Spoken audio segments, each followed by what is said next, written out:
Welcome to Fraser and Dieter's Culture of Compliance podcast series, where we discuss compliance as a competitive advantage in today's marketplace.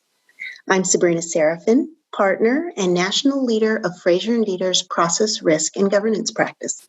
Today is a special episode of the podcast. We're talking to David Taylor-Klaus about culture and mindsets. During a global pandemic, quite honestly, can be a challenge for a business to manage. And organizations today are doing more than just running their businesses. David is the founder of DTK Coaching and a serial entrepreneur. He's also the author of a new book entitled Mindset Mondays with DTK, 52 Ways to Rewire Your Thinking and Transform Your Life. David, welcome to the podcast. Thanks. Thrilled to be here. David, I wanted to start off by asking you to share a bit about your background and what brought you to coaching as a focus. You know, I love that question. And sadly, I think the answer to what brought me to coaching was I spent half of my 3 decades as an entrepreneur doing it the wrong way. And I was one of those classic over-calibrated entrepreneurs.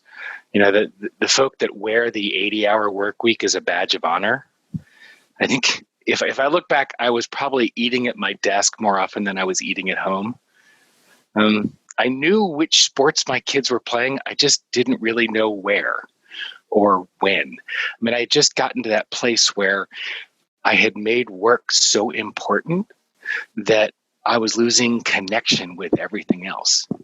And then I watched my wife as she was getting back into the workforce becoming a coach. And I realized that I was going to be very quickly outgrown. And so I got curious. And I went in to do a weekend of coach training, and I was like, mind blown. And I felt like what I didn't realize I had was a coach approach to consulting in the first place with the company I owned at that point. And all of a sudden there was language and structure and systems for what I did as a consultant anyway. And so it lit me up, and I dove in headfirst to coaching. So what made you decide to write a book? Truth is, I didn't. So here's the cool thing. My business cards I have 52 different quotes, one on each business card. And I was looking for a way to get more facile and comfortable speaking to any topic through my point of view. And my marketing person said, hey, why don't you just grab a card, flip on Facebook Live, and do a quick broadcast? And then we started playing around with the idea. I was like, Mindset Mondays, this could be a cool idea. And as I started going through these broadcasts, even though my marketing person knew from the beginning that a book and events and those kind of things were all part of the longer plan, I ignored all that part, right? So I was just doing what I wanted to do with it, and audience started to accumulate, and people started to keep showing up, and everything was recorded. And I get several weeks into it and realize, oh my God, I'm learning a bunch from the community about mindset and navigating rapidly changing environment. This was long before the pandemic. And so the book really wrote itself. I ended up taking episodes from the first year and creating the book from that content, not just my experience with and understanding of and learning about mindset, but the communities as well. And that's how the book came to be. One of the quotes that you shared as we were preparing for today's podcast was, we do not see the world as it is, we see the world as we are. Could you talk a bit about what that means and its implications? Yeah, so what that brings up as we talk about it today is a concept that the leader sets the weather. So as the leader of a company moves through his or her organization, just coming in the morning after, let's say, a bad drive. I mean, you remember when we all used to drive to the office, right? Mm-hmm. So you're walking in that mood that trails behind you when you've had a terrible drive that morning, that sets the weather for everybody else. So the leader's mindset and energy can change the mindset of energy of the people that she leads. Well, that's not just when you have a bad drive in the morning. So the challenge is you have to be aware of your leadership wake and the mindset trail that you leave behind you. So one of the things that I've learned, particularly from that quote, is when we change the way we see the world, we have an active tool to changing the way we experience it. So change your mindset, change your lens, change your experience. Right? Well, that has a cascade effect through the team or the organization that you lead. So right now, if the leader's walking through the company all doom and gloom and the sky is falling, that ethos permeates everyone. Now, it's not to say, there are some challenges that have been going on the first 8 months of this year, right? And this isn't about being Pollyanna and walking through with rose-colored glasses. It's about having a sober assessment of what's true and real and not catastrophizing about what's going on. And the leaders that are catastrophizing are freaking out their teams and their organizations so that the way they are being is the way they experience the world. And that's something that we have control over. That's great. In the book, you specifically talk about a framework that you call Rewire. Can you talk us through the Rewire concepts? Yes. I want to backtrack a second, because the reason it's a framework is right now that everybody's working at home, internet marketing has gone even crazier than before. And systems and step-by-step processes are the catnip of internet marketers. And the challenge is these systems and step-by-step secret plans, none of that stuff works for anybody else because you're not the person who used the system. You're not doing it in the market in which they did it. You're not doing it when they did it. And the market conditions are totally different. And yet this 7 steps to 7 figures crap that gets marketed out there, people get so excited about. You can't shortcut the real work. It's frameworks that make a difference. A framework allows you to take to take the concepts and map it over to your market, right? Or your situation or your conditions. And that's exactly what the Rewire Framework is. When I looked at the book with each of these 52 chapters, yes, the chapters are short and easily digestible and easily actionable, but I wanted to put together a framework that would allow people to take any one of those chapters and take the learning created from it and take it out into their world and make it real. And so the process is, Rewire is an acronym for reflect, experiment, write, investigate, revise, and expand. And it's a simple framework that helps integrate and reinforce new ways of thinking, being, and doing, all in an effort to increase that cognitive flexibility and create meaningful, lasting change. It's designed to sort of overcome cube amnesia. that idea that, oh my God, we just had this great learning, this great offsite, this great strategic retreat, and we come back to the office on Monday morning, meetings start, phone starts ringing, and we forget everything. But this framework is a way to offset that natural pattern, what happens in a company. Wonderful. This podcast is about building a culture.